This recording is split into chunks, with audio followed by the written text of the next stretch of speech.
Well, hello and welcome to another episode of More Perfect Marketing. It's David Baer here, and today I am hanging out with a ninja. Well, at least she calls herself that. She calls herself a LinkedIn super ninja. I know that because I'm looking at her LinkedIn profile right now, and there's a lot of proof about both her knowledge in the area of LinkedIn and her knowledge in other areas that we're going to be talking about, sort of how to position yourself in front of an audience that you want to sell into, support, and have them take you seriously, all by starting on a platform like LinkedIn, if I can say the words properly, through developing real, honest relationships with others. So to help me with that, I've said she several times. You're probably scratching your head going, who's he talking about? I'm talking, of course, about Lorraine Duncan, who's joining me from the great state of Connecticut. I was trying to remember if it's the Cornerstone State. It's not the Keystone State. That's Pennsylvania. And I probably got them both wrong. Now I want to say nutmeg. I don't know where Connecticut is in terms of nicknames of states, but you are in Connecticut. Lorraine, welcome to More Perfect Marketing. Thank you. Thank you for having me. I told you I was going to babble before we really got into it today, and I probably babbled more in that opening than I've ever babbled before. Hopefully it made a little sense to our listeners, but we are going to talk about LinkedIn today. And this is a platform that I think professionals, business owners have seen change over time. It used to be all about finding the job. That's sort of where it started out. But certainly on this side of the pandemic, we're recording this in 2023, it has become a virtual version of what I think a lot of people used to do in real life in terms of networking, meeting people, and developing relationships. Some people know how to do that, not everybody. And so hopefully we'll uncover some of your tips on that topic today. Absolutely. I love LinkedIn. I love being on it. So I'm curious sort of how you started focusing in this area and what you observe most people doing in on this platform. Um, when we have expertise in certain areas, we also usually have strong opinions, and so I'm eager to hear some of yours. Yeah. So I love to share my story about how I got started on LinkedIn because it's actually a funny story. I was part of the first group of LinkedIn people. So like I was there, I went on and I was told when I got into business for myself to go on all the social media platforms. And at that point I was a business coach. And so I grew my business with LinkedIn, with different social media platforms. And I fell in love with doing social media. So that's how I morphed into this whole social media person. But fast forward, I took a beginner's course like when LinkedIn first came out, how to use LinkedIn. I think it was how to use LinkedIn for your business or something. Mhm. And there's courses that will teach you strategy, and then there are courses that teach you tactics. And tactics don't last long, but strategy does. Mhm. This was a course, and I didn't know the difference at the time because I was young in business. And so this was a course heavily on tactics. So there was this one tactic they told me to do called keywording. And so I started keywording my profile. And all of a sudden, I put social media marketing everywhere that I possibly could in my LinkedIn profile. And lo and behold, guess what happened to me? I was probably the very first ever person to break into LinkedIn's algorithm, which with my keywording, and they shut me down and put me in LinkedIn jail. So that's my great story that I love to tell people because you don't know what you don't know, Yeah. really, basically. And so fast forward to today is I always tell people when I'm speaking is I spend a whole lot of time on Facebook, but I get all my clients from LinkedIn. And that's a fact. It's just, it's B2B. It's kind of like how I see it as a giant networking platform. Mhm. Now, by the way, as if you are looking for a job, it's also a great job networking platform. And they have robust tools today that will help you find a job a lot quicker. I mean, because there's those, whatever, I can't even think of what you call them, those people, those headhunters that are vicious. So once you open that up, you will get hunted. Trust me. I get hunted and I don't even have it opened up. Mhm. So but that's how I started. I realized quickly that as soon as I started connecting with people, I would get 3 paragraphs of basically, excuse my language, but buy my shit. And I'm like, I couldn't figure out why would anybody want to network that way? I mean, I connected with you because I want to get to know you. I want to know if I can help them. I want to know if I can help you. I want to know if you can help, if you can help me. And, that's not how you start out a relationship. It's almost like going from, I always like to use this illustration as going from the first date, Mhm. to the kiss. I guess now in 2023, it's probably the first date to the bedroom, but that's another topic for Yes. another day. But the bottom line is this is what these people are doing is Yeah. like it's almost, and it's obnoxious. We You know, refer to it in our business as the connect and pitch, and I yeah, think it is obnoxious, and it immediately in my account gets them disconnected. So yeah. yeah. Yeah. In fact, just as a funny side story, I very important. One thing, if you can learn anything about if you're going to spend some time on LinkedIn, you want to make sure you're connecting with the right people.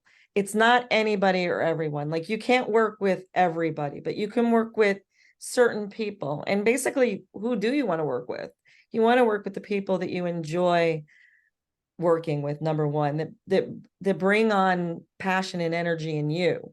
And those people, the ones that are like they're the top of their class. Okay, you don't want to work with people that are going to drain you, micromanage you, and try to barter with you, because that's not going to make you money in business. So funny story is I was connecting, I usually connect with, I can work with a lot of people, brick and mortar. I can work with different professions. So I always like take a month and I focus on a profession. So I actually was looking for bookkeepers, and 2 things: bookkeepers this week and real estate brokers.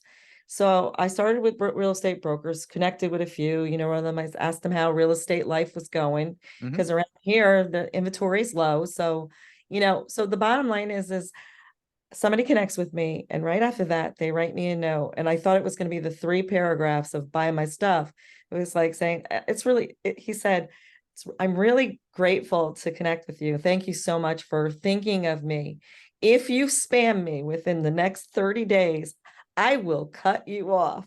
It was great. I actually copied and pasted that message because I'm going to start using it. It's so brilliant. Because that's what's sad is like you'll connect with somebody, the person doesn't even know you, plus they didn't even look at your profile. Yeah. And a lot of people want to connect with me, and then they ask me, oh, can I help you with LinkedIn? And I'm like, did you not read my profile? Well, I think you and I both know that so much of that communication is automated. And Yeah, and therefore, that person's welcome message is never going to even be seen by somebody until it's too late because their automation has probably been sent out in the interim. And so they're already in this guy's jail. Um yeah, absolutely. I want to change things up because you mentioned, right, that you move from one focus to another every so often, and you mentioned real estate, and I'm looking at your profile right now, and you don't only talk about real estate, but it's mentioned there. And so I want to sort of talk a little bit about this approach that you're taking, what you're doing to focus in a different, area, different discipline to build up connections and build relationships in each of those areas. What's the sort of strategic approach you're taking there? Yeah, so the bottom line is to say that like the real strategic approach would be to niche down into one area. But I've always been very frightened to do that. And I don't know why. I do very well when I niche down. So this is one of my new tests. And I've been testing it now for 3 years, but with different niches. Hmm. So with the real estate market, I love, and I get a lot of clients this way, is going in and doing a lunch and learn in a real estate agent's office. And then if somebody wants to hire me, they will. And it's usually that in-person type of deal. So what I do is I focus on, it depends. Sometimes lately I've been doing real estate brokers, getting in contact with them and just writing a little intro message that, hey, just wanted to connect with you. I see you're a real estate broker. How's that going for you? Is there anything that I can do to serve you? In a sense, just a light message. I never just like do it, hit connect. Mhm. I write something. In some cases, if I happen to know them, because it is sort of local too, I just, say, hey, I see that you're still working for, Ravis, blah, blah, blah, blah, blah, blah. We met a long time ago. So I make that connection. Like, we know each other. Let's further that. Yeah. So then what happens is that you always want to make your profile client attractive. So, meaning that when somebody goes to your profile, they're attracted. Some are the LinkedIn super ninja, some is I'm an author, some of it is I'm a podcaster, some of it I'm a trainer. Oh, look, she does real estate lunch and learns. My real estate agents are doing horrible at social media. I need to have her come in. Mhm. Simple as that. I make it very easy. I have a book a chat right there, and all they have to do is click the button. I don't ask them to click that button. It's there. And it works. So then I move to a next step. It's like we communicate a little bit on LinkedIn. We communicate then about the time and when and where. So that's one strategy I use out of many. I change that headline all the time. Yeah. So recently, speaking of automation, I'm not sure if it's just for the premium members. I have to find out. See, I've been a premium member for so long.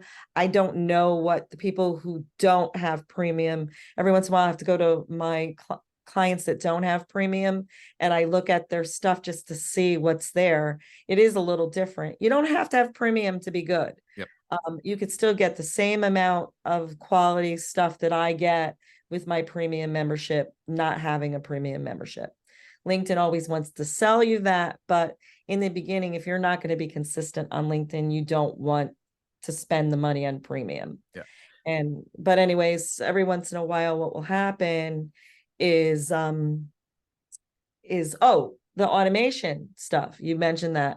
Yep. So the headline, it asked me if I wanted to change my headline, let AI enhance it. Right. So And this is actually very new. I think this came out like late July or early August of yeah, and 2023. it didn't roll out to everyone. So I Mhm. have 8 of my clients are premium members and 2 of them don't have it.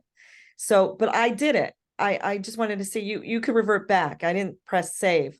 They did a horrible job with my headline. I would never use that as a headline. Same with mine. So I reverted back. However, I had a really kind of nice, a really nice about me section. It was a question and answer, Mhm. like when you work with me, this is what we do. How do you work? I had a bunch of questions and then I answered it. And it really worked. And then there's no clickable link in the about section. So, but I put my number there. Yeah. And the reason is I don't put it in the contact information because that's right above the fold. But below you have to scroll down. And if you took the time to read my about section, which by the way isn't about me, meaning I don't sit there and say, I'm great. I graduated magna cum laude from blah, blah, blah. I did this. I'm so great. I'm wonderful. Nobody wants to know how great I am. They want to know how I can help them. Yeah. So literally that's what I did is I put a number there and that's when I get the call. Don't get a lot of calls either. So a lot of people aren't reading any. So here's the thing is like everybody's, oh, you would put your phone number there? I'm like, why not? Yep. How many people actually read the about section? But I did use the AI to change my about. I like it. The reason I like it because it put it into 2 paragraphs.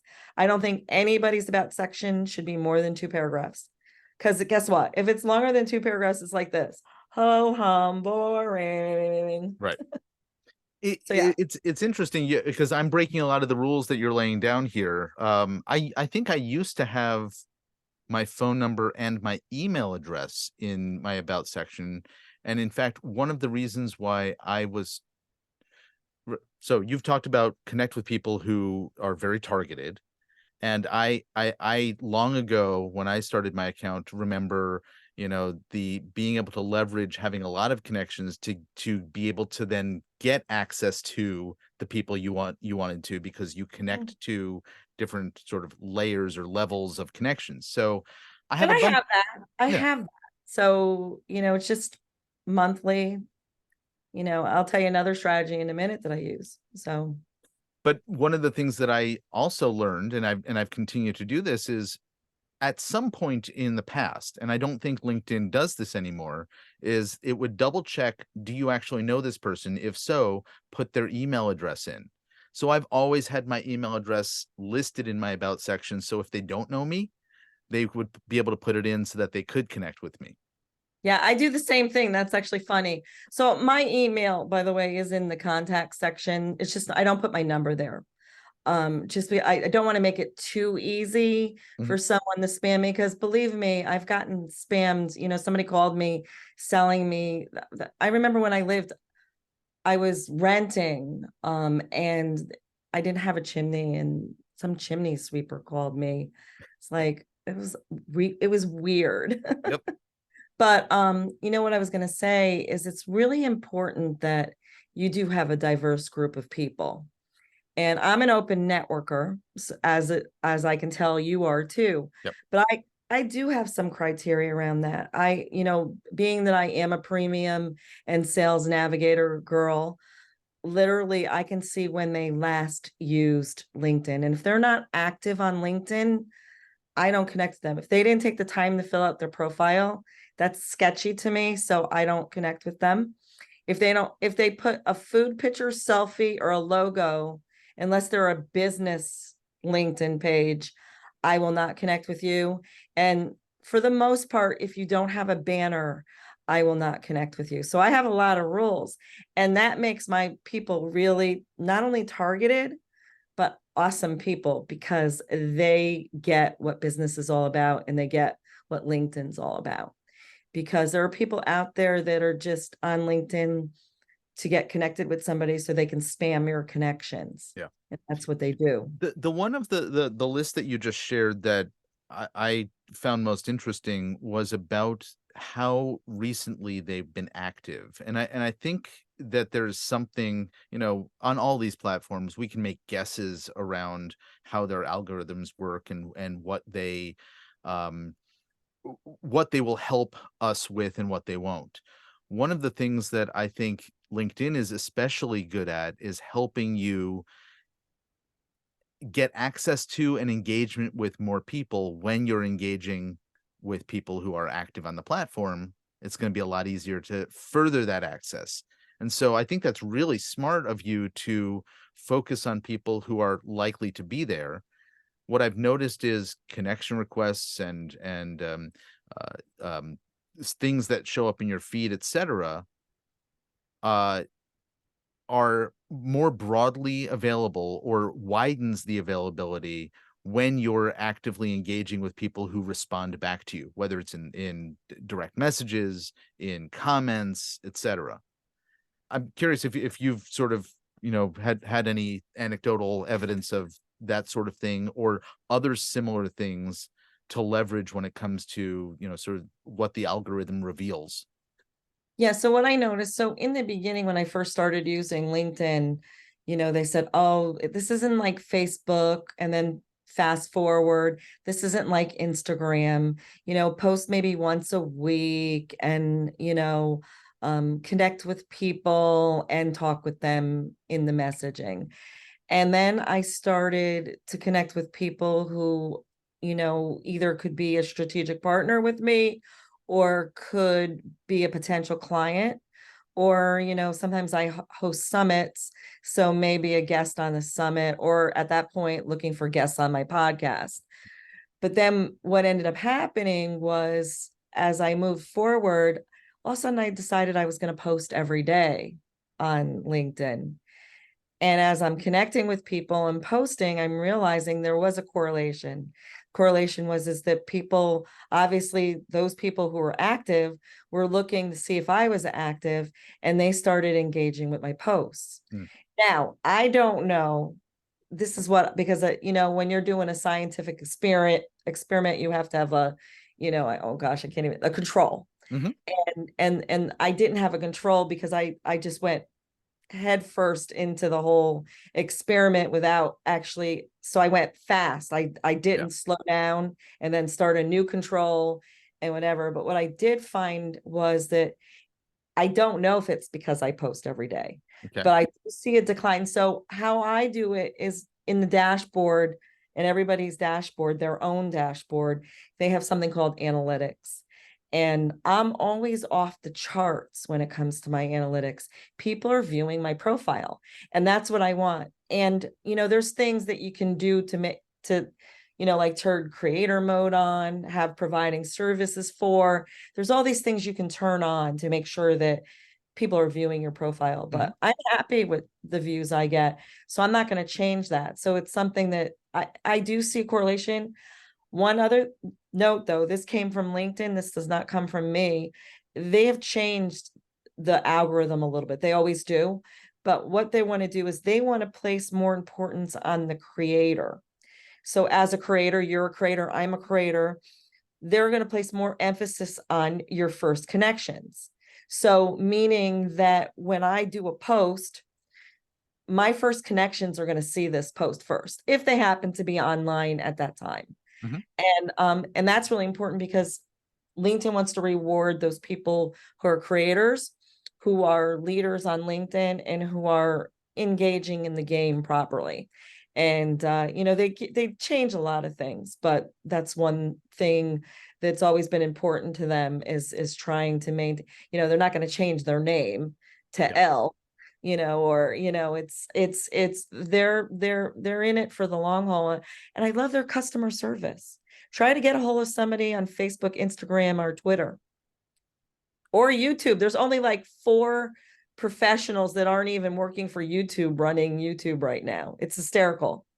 So you That's get in trouble. It's crazy. Oh, well, and pictures, I think forget it. yeah, I think if you think back to the difference between all of those other platforms that you talked about and the purpose of LinkedIn, and the reason that so many of the users pay directly into LinkedIn for access to their tools, is because it's a different type of social network. And it goes back to where we started this conversation, which is it's built to foster relationships between professionals. Yeah. And I think it does that. I've met so many really, in fact, I'm connected to this for my podcast. I'm connected to this thing called Podmatch. Mhm. Guess how I found out about Podmatch? I was looking to be guest on people's shows, Yep.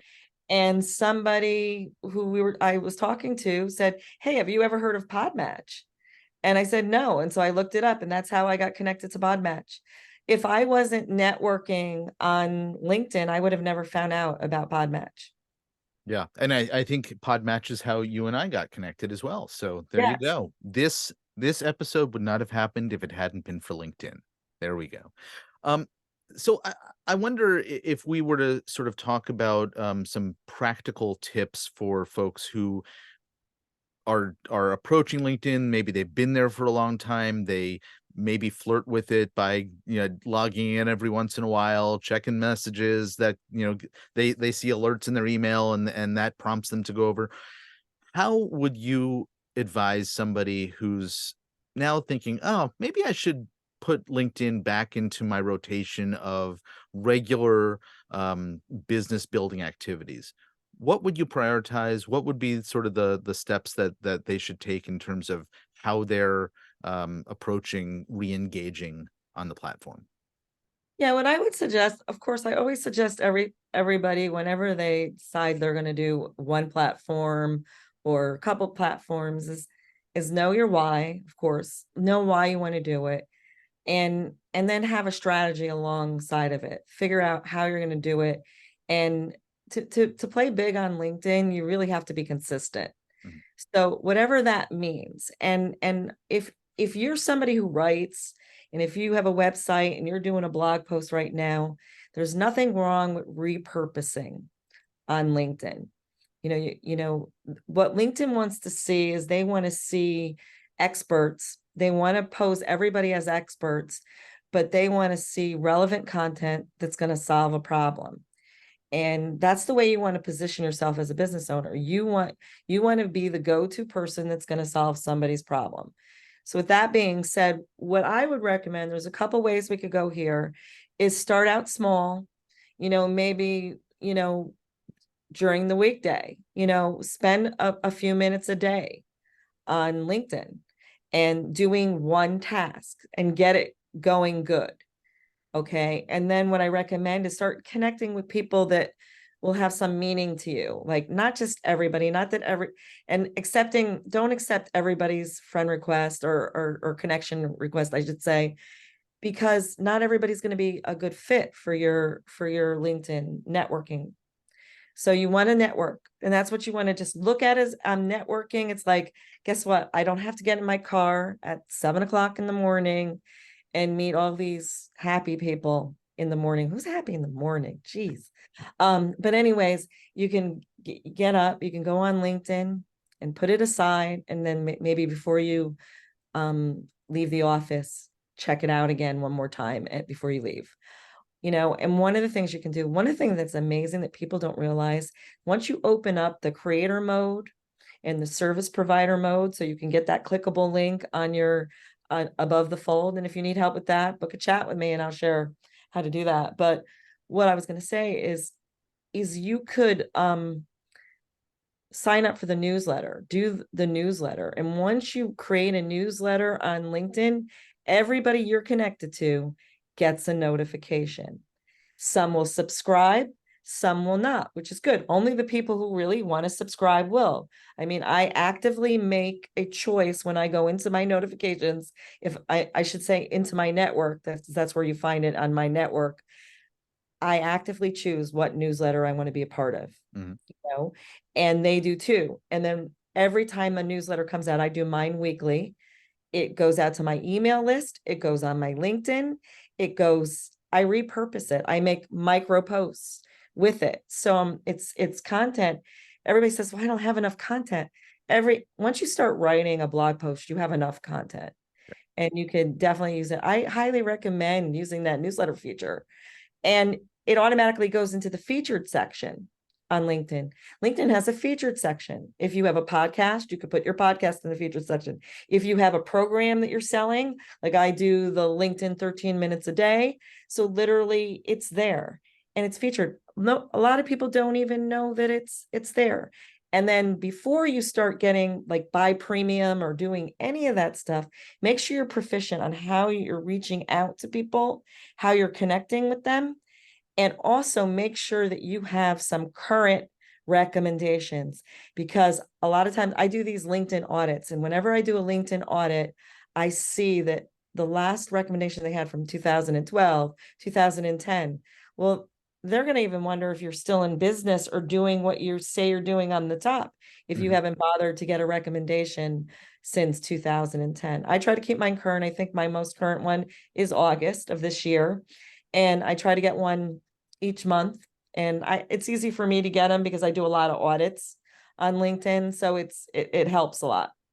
So that's what I suggest. Slow, go wide, be intentional about who you're going to reach out to. It's not everybody can play in your playground, because you can't work with everyone. I don't work with other social media people. I may collaborate with them, but I don't work with them or work for them. So I limit my social media people. I am connected to some, only the great ones. Yeah. So just to recap, there were a bunch of things that one could do in there, but what the first thing I heard was to create some sort of routine. Find a single task that you may do, at the beginning of the day and the end of the day is sort of, one kind of frequency that somebody might develop for themselves. You talked a little bit about creating content, different ways to create it, posts, getting more sophisticated with the use of newsletters by turning on the creator mode in an account, and then developing and making sure that you're consistently bringing in more social proof through recommendations. And the one thing I left out, of course, was having some criteria for the people you're connecting with. So, I mean, there's a lot there, but if you figure out a routine, then it becomes obviously a lot easier. And I imagine folks who who probably follow it in general but want to follow it a little bit more specifically ought to reach out to you. And I think this is probably a good time, if there were any, for us to tell them how and where they can reach out to you. But before we do that, by the way, I should say that I know that people at the very beginning were yelling back at me when I said Nutmeg State, because it is, in fact, one of the two nicknames of Connecticut, the other one being the Constitution State. I knew that you were dying to hear the answer to that riddle, everybody, so I thought I'd throw it in here. And now we should let Lorraine tell you where you can find her over on LinkedIn. Yeah, you can find me at Lorraine Duncan, and I'll probably come right up because I think I went ahead of the other Lorraine Duncan. She's a photographer. So, and I'm the cute one, so just let I'm just teasing, but you can find me there. And if you do connect with me on LinkedIn, write me a note. Just say, hey, I heard you on the David Baer show, and I'd love to connect with you. And also, like, if you are listening to this podcast now and it's because of LinkedIn, just tag both, share the podcast and share and tag both David and Lorraine. So that would be a really great thing to do. That's awesome. And you've now sort of just given a tip a little bit about how to get extra reach with your content. So thank you for that bonus tip. Lorraine Duncan, this has been fabulous. This is a platform that I should be spending more and more time on, and I think you've inspired me to do so, and hopefully some of our listeners as well. So thank you for joining us. And thank you for having me. Indeed. Folks, if you know somebody who could benefit from listening to the conversation you just heard, and I'm pretty sure you do, please share this with them. In the meantime, my name is David Baer. You've been listening to More Perfect Marketing. Take care.